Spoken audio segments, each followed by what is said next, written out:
Hello everyone, this is Mukesh Sharma. In last class, I explained types of share, equity share, preference share. Now, I am going to explain issue of share. Issue of share, in last class I explained, if a company issues certificate to the public, that is known by the issue of share. अब बात कर रहे हैं कि ये issue कैसे कैसे हो सकते हैं, कंपनी कैसे कैसे अपने शेयर पब्लिक तक पहुंचा सकती है, ये मेन इंपॉर्टेंट है. इसी के बिहाफ पर आप लोग इसकी क्या एंट्री समझ सकते हो कि एंट्री कैसे करनी है. इसमें जो एंट्रीज होगी इन फ्यूचर आप लोग करोगे, नेक्स्ट क्लास में आप लोगों को सीखने को मिलेगा कि जनरल एंट्री कैसे करते हैं, वो इसी के बिहाफ पे समझ में आएगी. यदि ये थ्योरी पोर्शन अच्छे से क्लियर हुआ तो आगे वाले पॉइंट में प्रॉब्लम नहीं आएगी. तो थोड़ा ध्यान देना. पहले बात करें इश्यू ऑफ शेयर का मतलब.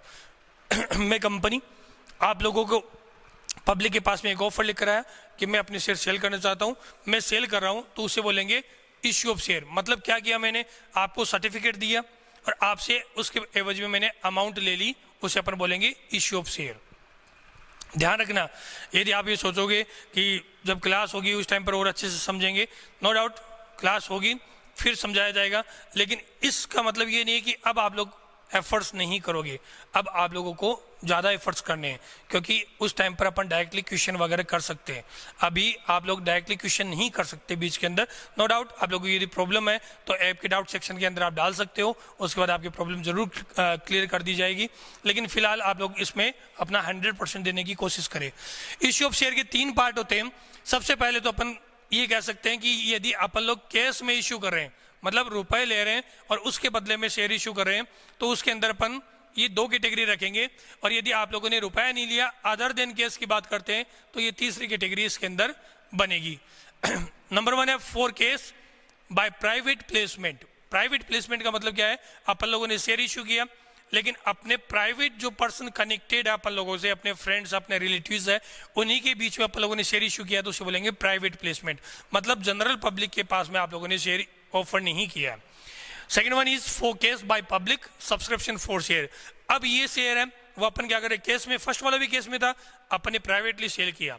अब सेकंड वाला भी क्या है, केस में ही है, लेकिन अपन पब्लिक को सेल कर रहे हैं. उसके लिए जो स्टेप्स है उस स्टेप के थ्रू अपन लोगों को मूव करना पड़ेगा.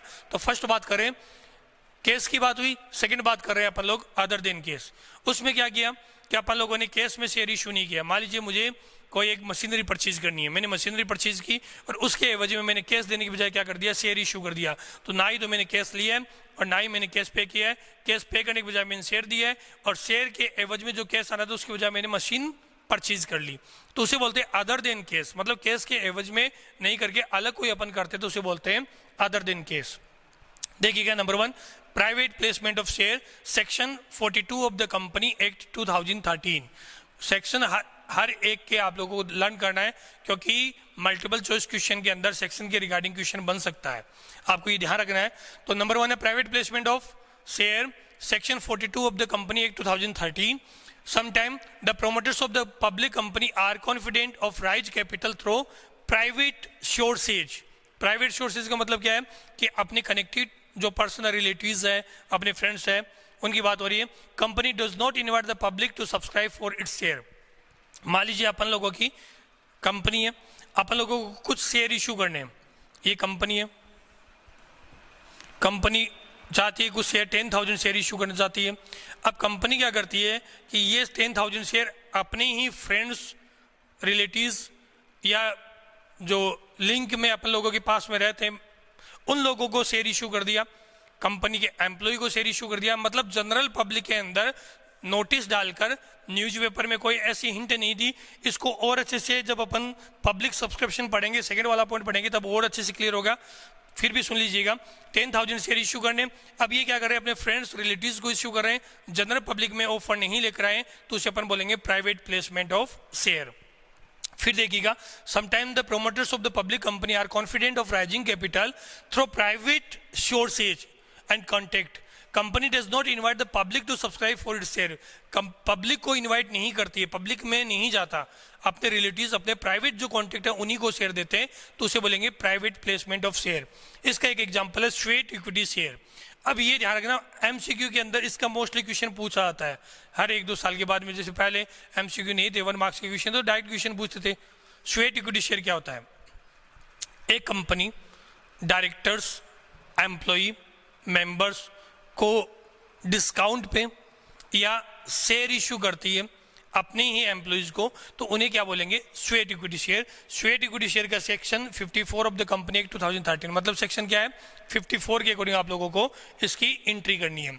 अब मैंने अभी आप लोगों को बोला था कि प्राइवेट प्लेसमेंट और अच्छे से समझने के लिए आपको पहले आप लोगों को पब्लिक सब्सक्रिप्शन समझना पड़ेगा। पब्लिक सब्सक्रिप्शन क्या होता है इसको डिटेल में देखिएगा। सबसे पहले कंपनी को जो कंट्रोल करता है उस बोर्ड को अपन बोलते हैं security exchange board of India, SEBI. SEBI है वो कंपनी को कंट्रोल करती है। ये मान लेते हैं कंपनी है, कंपनी चाहती है अपने शेयर इशू करना। कंपनी क्या करेगी? सबसे पहले एक प्रोस्पेक्टस बनाएगी।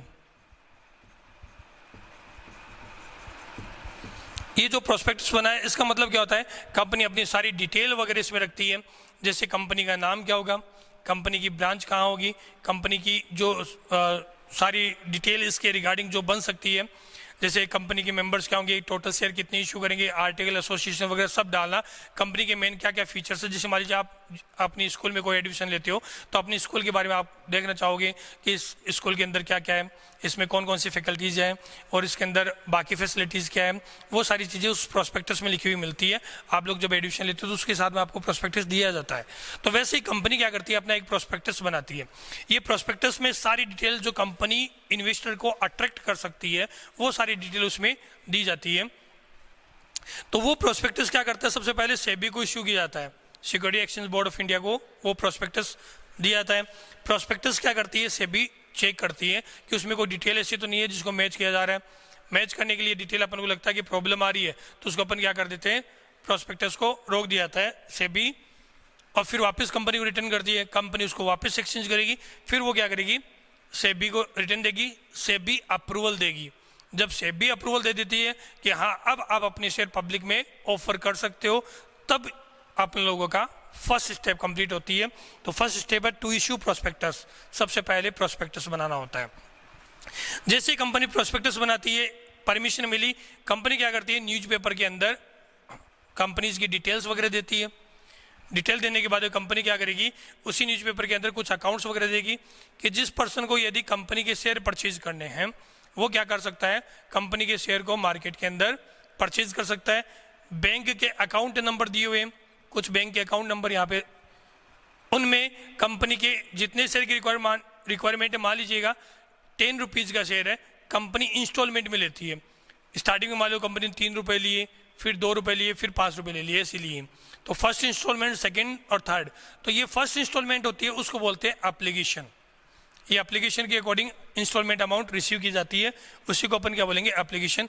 कंपनी को यदि शेयर परचेज करने हैं, कंपनी के यदि अपन लोगों को शेयर परचेज करने हैं तो जो बंदा परचेज करना चाहता है वो एक एप्लीकेशन लगाएगा। एप्लीकेशन के साथ में एप्लीकेशन अमाउंट, मतलब मान लीजिए मुझे 10 शेयर परचेज करने हैं तो 3 × 10 30 रुपीज़ उस जो अकाउंट नंबर डिटेल न्यूज़पेपर में दी हुई उसमें डिपॉजिट करेगा और उसके बाद में एप्लीकेशन अमाउंट रिसीव की जाएगी। नेक्स्ट क्लास के अंदर आपको बताया जाएगा कि एप्लीकेशन अमाउंट के अकॉर्डिंग कैसे एंट्री होती है और आगे की बात अपन करते हैं, देखिएगा। अब अपन लोगों ने इश्यू ऑफ प्रोस्पेक्टस की बात की, रिसीव एप्लीकेशन। यहाँ मैंने आप लोगों को बताया था कि न्यूज़पेपर के अंदर अपन लोग क्या करेंगे कि अकाउंट्स, बैंक अकाउंट डिटेल्स होगी जिसको एप्लीकेशन चाहिए, एक्सप्लेन भी किया था। जैसे मान लीजिए मुझे टोटल 10 शेयर परचेज करने, तो एप्लीकेशन अमाउंट जो फर्स्ट इंस्टॉलमेंट है उसको बोलते हैं अपन एप्लीकेशन अमाउंट। तो वो क्या करेगा? 10 × 3, अभी बताया था आप लोगों को, 10 × 3 30 रुपीज़ अकाउंट के अंदर डिपॉजिट करवाएगा, एप्लीकेशन लगाएगा और उसके बाद में उसकी एप्लीकेशन सबमिट होगी। मतलब सेकंड स्टेप क्या बनी? To receive application. अब देखो बेटा, प्रैक्टिकल जो पोर्शन स्टार्ट होता है वो यहीं से स्टार्ट होता है। इसीलिए अपन लोग जब अमाउंट रिसीव करेंगे तो फर्स्ट एंट्री अपन लोग करेंगे bank account DR, bank account debit to equity share. यदि शेयर का जो भी नाम होगा वो आएगा, इक्विटी तो इक्विटी, प्रेफरेंस है तो प्रेफरेंस, पहले मैं इक्विटी के अकॉर्डिंग एक्सप्लेन कर रहा हूँ। तो to equity share application account, application money received, जो भी अमाउंट रिसीव करोगे उसके अकॉर्डिंग। तो मतलब ये हुई एप्लीकेशन अमाउंट आ गई। अब ये जो अमाउंट है 325 ये पार्ट किसका है, ये इस 10 रुपीज का पार्ट है। तो इसका मतलब इस अमाउंट को अपन लोग क्या करेंगे, कैपिटल में ट्रांसफर करेंगे। मतलब आप लोगों को मैं एंट्री एक्सप्लेन नहीं कर रहा हूं यहाँ पे, मैं बस इतना ही समझाने की कोशिश कर रहा हूं कि स्टार्टिंग कहाँ से हुई है, एप्लीकेशन से स्टार्ट हुई है। एंट्री नेक्स्ट वीडियो में आप लोग समझ पाओगे, नेक्स्ट जो भी क्लास होगी जब भी, तब आप लोग देखोगे। तो इसका मतलब क्या हुआ, एप्लीकेशन रिसीव की। एप्लीकेशन रिसीव करने के बाद में आप लोगों को लगा कि भाई एक पर्सन ने, अब शेयर होल्डर को जो डिमांड करते हैं उनको तो पता नहीं होता कि कितनी एप्लीकेशन चाहिए, वो अपने अकॉर्डिंग एप्लीकेशन लगाते हैं। जब उनको पता लगता है कि भाई अपन लोगों को और एप्लीकेशन ओवर, जब मतलब टोटल अपने पास में शेयर है 10,000 शेयर इशू की है और अपने पास में एप्लीकेशन 10,000 से ज़्यादा की आ गई, 12,000 की आ गई, तो अपन 12,000 सेल नहीं कर सकते क्योंकि अपने पास में लिमिटेड शेयर ही अवेलेबल है 10,000, जितनी सेबी ने अपन को परमिशन दी है। ऐसे में अपन क्या करेंगे, जिस बंदे ने 2 शेयर की डिमांड की है, हो सकता है उसकी एप्लीकेशन प्रॉब्लम को कैंसिल कर सकते हैं। जिसने 20 शेयर की डिमांड की है उसको 15 देंगे, जिसने 30 की डिमांड की है उसको 25 देंगे। एक प्रॉपर रेशियो बनाएंगे, उसे बोलते हैं प्रो रेटा बेसिस। इस तरीके से अपन एक रेशियो बना के अपने शेयर पब्लिक को अलॉट करेंगे, उनको डिस्ट्रीब्यूट करेंगे, उसे बोलते हैं अलॉटमेंट ऑफ शेयर। जो इसकी थर्ड है, टू मेक अलॉटमेंट, ये थर्ड स्टेप करेंगे।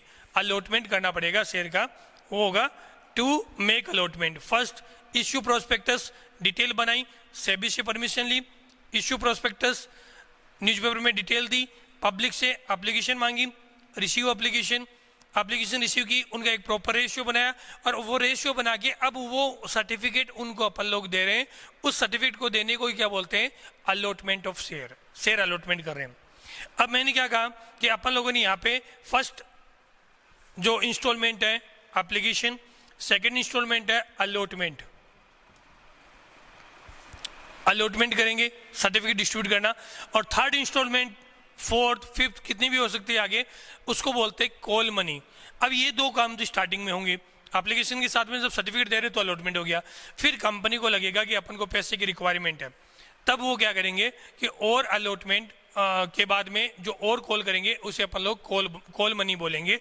हो सकता है first call, second call, final call, कितनी भी हो सकती है, उसके अकॉर्डिंग कंपनी पे डिपेंड करता है। अब देखिएगा ऐसा क्यों करते हैं, कॉल मनी बाद में लेना, एक साथ में क्यों नहीं लेते। मान लीजिए मुझे बिजनेस के लिए पैसे की रिक्वायरमेंट है, मेरे बिजनेस में 20 लाख रुपीज़ लगेंगे, लेकिन इनिशियल स्टेज पे कभी भी ऐसा नहीं हो सकता कि इनिशियल स्टेज पे ही अपन को सारी अमाउंट एक साथ में चाहिए, इनिशियल स्टेज पे कभी नहीं होता। ऐसे में क्या होता है कि जो अमाउंट की रिक्वायरमेंट होती है उसको अपन लोग बाद में, जैसे स्टार्टिंग में अपन लोगों को 20 लाख चाहिए तो उसमें 5 लाख रुपीज़ आए, 10 आए। जब अपन लोगों का बिजनेस प्रॉपर स्टार्ट होगा तब अपन को रिमेनिंग 10 लाख की रिक्वायरमेंट होगी। जब रिक्वायरमेंट होती है कंपनी को तब वो रिमेनिंग कॉल करती है, उसे बोलते हैं कॉल मनी। तो अपन लोगों ने ये यहाँ पे कॉल मनी की बात की, टू मेक कॉल। स्टार्टिंग में फर्स्ट किया प्राइवेट प्लेसमेंट। प्राइवेट प्लेसमेंट के अंदर ये सारी कैलकुलेशन, ये सारी चीज़ें नहीं करनी होती। अपने प्राइवेट कॉन्टेक्ट पे जो पर्सन है उसको शेयर सर्टिफिकेट दिया, अमाउंट ली, प्राइवेट प्लेसमेंट कंप्लीट हुआ। सेकंड बात की पब्लिक सब्सक्रिप्शन, उसमें सबसे पहले अपन लोगों को प्रोस्पेक्टस तैयार करना, शेयर अलॉट करना, share allotment application amount receive करना, शेयर अलॉट करना, उसके बाद ही कॉल मनी, यदि रिक्वायरमेंट है तो कॉल मनी अपन लोग रिसीव करते हैं। ये दोनों पोर्शन कंप्लीट हुए। थर्ड है other than case. Other than case का मतलब क्या, पहले ही बताया था क्लास के अंदर कि जब अपन लोग केस के नहीं देकर अपन लोग कोई एसेट्स वगैरह परचेज करते हैं, उसके एवज में अपन सर्टिफिकेट देते हैं, शेयर कैपिटल इशू करते हैं, तो उसे बोलते हैं अदर देन केस। उस केस के अंदर क्या होगा, कैसे होगा, इसका अलग से टॉपिक आएगा, उस टाइम पे आपको समझना है। फिलहाल इतना ही मीनिंग है कि अपन लोग केस में शेयर इशू नहीं करें। ये अपना टॉपिक रहा, मेन जो टॉपिक है वो आप लोगों को क्लियर किया। एक एंट्री की थोड़ी सी झलक आप लोगों को और दे देता हूँ कि कैसे एंट्री करोगे। सबसे पहले एप्लीकेशन अमाउंट रिसीव की, तब आप लोगों ने एंट्री की। एप्लीकेशन के अकॉर्डिंग क्या एंट्री की, equity share application account DR, yes हाँ, equity share bank account DR to equity share application account. पहले बैंक की अमाउंट, फिर वो जो एप्लीकेशन की अमाउंट आई है उसको अपन लोग क्या करेंगे, कैपिटल में ट्रांसफर करेंगे, equity share application account DR to equity share capital. फिर allotment, allotment receive, first call receive, इन सारी चीज़ों के बारे में अपन नेक्स्ट क्लास में बात करेंगे। आज के लिए इतना ही। Thank you, have a nice day.